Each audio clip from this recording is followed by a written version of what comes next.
That's a 50. All right, next is Jordan. The reverse again with the pump, and Wilkins is like, what?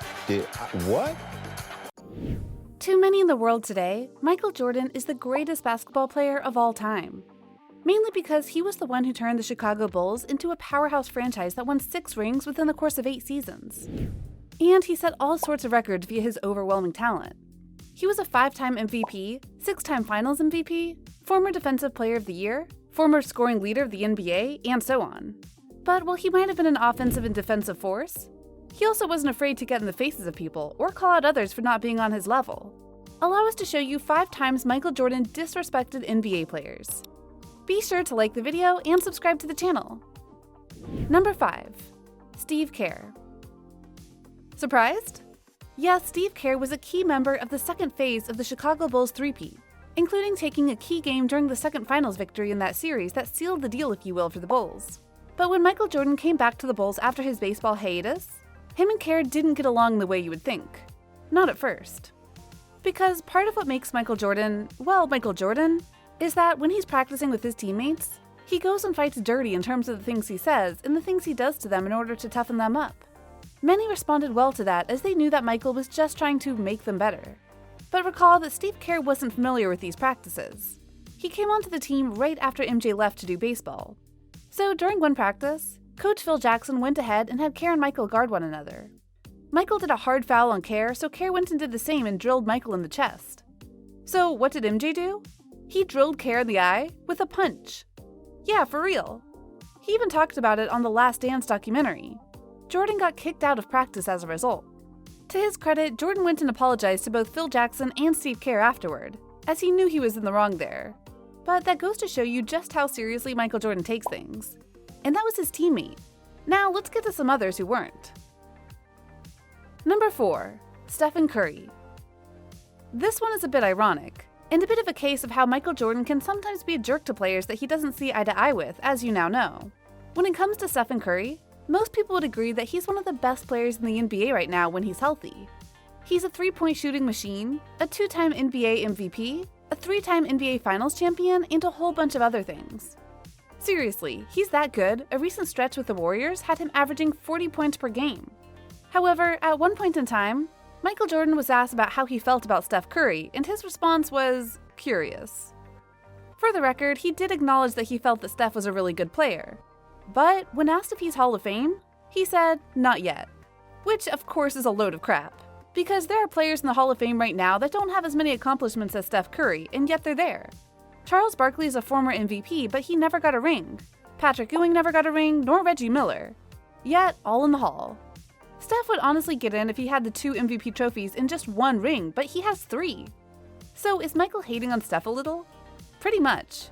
We're told that before the interview, Curry made a small dig at MJ. And as The Last Dance showed, when you do that, I took it personally. More than likely, he'll admit that Curry is Hall of Fame, and he might have done so recently. You never know. But MJ isn't afraid to spit out controversy, apparently. Number 3. Gary Payton. The 1996 NBA Finals was a very important finals for Michael Jordan in many ways. First and foremost, this was his first full year back in the NBA after his hiatus. He came back late in the previous season, and the Bulls lost to the Magic.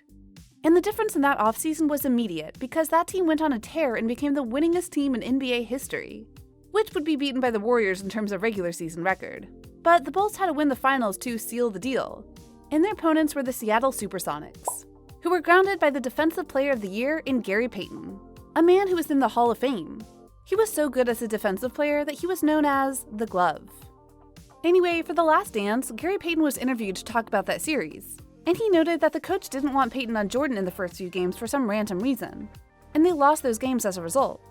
So then Payton went to the coach and said he was guarding Jordan, and when he did, the Supersonics started to win games. He felt that he had the perfect plan to get into Jordan's head and break up his rhythm and so on. And you almost believed what he said. Then Jordan saw the footage and laughed. Literally, he laughed multiple times when he heard Payton explain why he did good against Jordan. Jordan couldn't contain his feelings on the matter because he knew it was bunk. And in fact, after he put down the tablet with the footage, he went, "The glove. I had no problem with the glove." Mic drop. Or in this case, mic drops you. Number 2. Kevin Garnett. There are several legendary players who came to the NBA and started to make their mark right when Michael Jordan was about to exit the league. The second time, after the 6-ring victory. One of them was the Timberwolves player Kevin Garnett, who would later be a key part of a Celtics team that won a ring and went to 2 finals. Not unlike Gary Payton, Kevin Garnett was a defensive presence, and he was also a legendary trash talker, just like Michael Jordan. But Jordan apparently had some unkind words for Garnett one time during his rookie season back in 1996. In that game, the Bulls and the Timberwolves were having a close fight, which shouldn't have been possible, but it was. Garnett himself and another teammate of his was having a good game too, but then he made the big mistake of calling out MJ. Garnett said that the Wolves were killing Jordan and that this was easy. You want to guess what Michael said? I took that personally. And indeed he did. Because in the second half of the game, Jordan exploded and he got the lead for the Bulls from 3 to 21. It got so bad that the Wolves pulled out Kevin Garnett, and as he recalled later, Jordan came by the Wolves bench and started to mock Garnett by asking him if he was done, and if that was all you got, young fella, and so on. Garnett learned the hard way that you never insult Michael Jordan and expect to live. Number 1. Charles Barkley. If you were to make a list of some of the best players ever to never win a ring, you'd go and put Charles Barkley on that list. He was a great player for 2 different teams in the NBA and helped get the Phoenix Suns to the 1993 NBA Finals, which also happened to be the year he was the MVP of the league. But for Michael Jordan, Charles Barkley was not just his friend, but his punching bag. Whether it was on the court or off of it, he would never waste a minute to go and insult Charles Barkley if he could.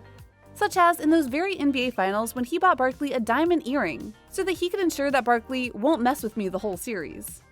Then, when Barkley had retired and went to TNT, where he still is today as a great analyst, Michael would constantly come on the show in order to go and insult him.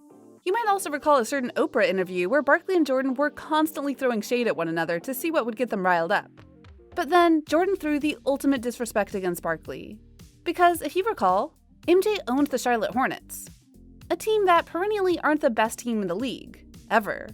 And after one season where the Hornets, then the Bobcats, had the worst record in the NBA ever, Barkley noted that Jordan wasn't doing a good job there. Jordan heard about this and felt so betrayed by Charles's comments that he called him the next day and said that he didn't want to speak to him again. Apparently, that's been the case. So what do you think? What do you think of this look at the times when Michael Jordan just went off on players and disrespected them in ways you wouldn't expect from the GOAT? Were you surprised by some of the people he's picked on over the decades? Which ones do you feel were the most out of line? Let us know in the comments below. Be sure to subscribe, and we'll see you next time on the channel.